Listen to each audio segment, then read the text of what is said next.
Il était une fois, dans un village paisible niché entre des collines verdoyantes, un sage du nom de Maître Keto. Les habitants venaient de loin pour bénéficier de sa sagesse. Parmi eux se trouvait Eka, une jeune femme désespérée en quête de réponse face à la douleur infligée par quelqu'un. Avant d'entrer dans ces enseignements, n'oublions pas de nous abonner, de liker la vidéo et de la partager avec ceux qui pourraient également tirer profit de ces précieuses leçons.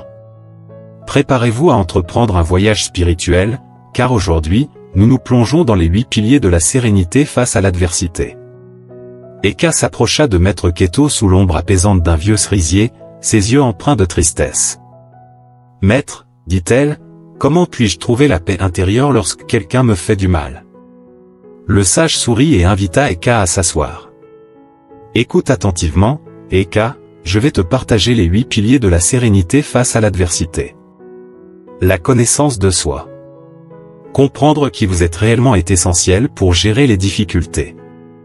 En connaissant vos forces, faiblesses, valeurs et limites, vous établissez une base solide.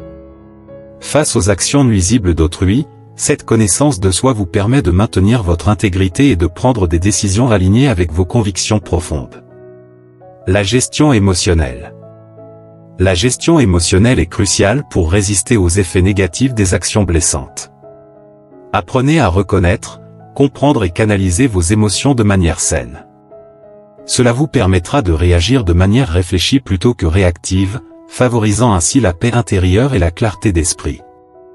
La communication bienveillante. La capacité à communiquer de manière constructive est un atout majeur.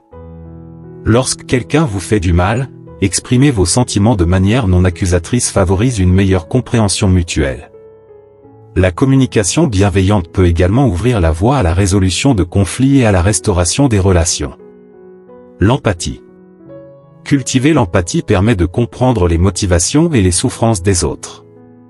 En comprenant le contexte qui peut conduire à des actions nuisibles, vous développez une capacité à pardonner et à ne pas prendre les choses de manière personnelle. L'empathie contribue à élargir votre perspective et à apaiser les tensions intérieures. Lâcher prise. Apprendre à lâcher prise est un acte de libération. Face aux blessures émotionnelles, le lâcher-prise implique de relâcher le fardeau de la rancune et de la colère. Cela ne signifie pas oublier, mais plutôt se détacher émotionnellement pour avancer sans être encombré par le poids du ressentiment. La résilience. La résilience est la capacité à rebondir face aux épreuves. Cultivez cette force intérieure pour vous relever après avoir été blessé. La résilience vous aide à transformer les expériences difficiles en opportunités d'apprentissage et de croissance personnelle, vous permettant de sortir renforcé plutôt que brisé. La positivité.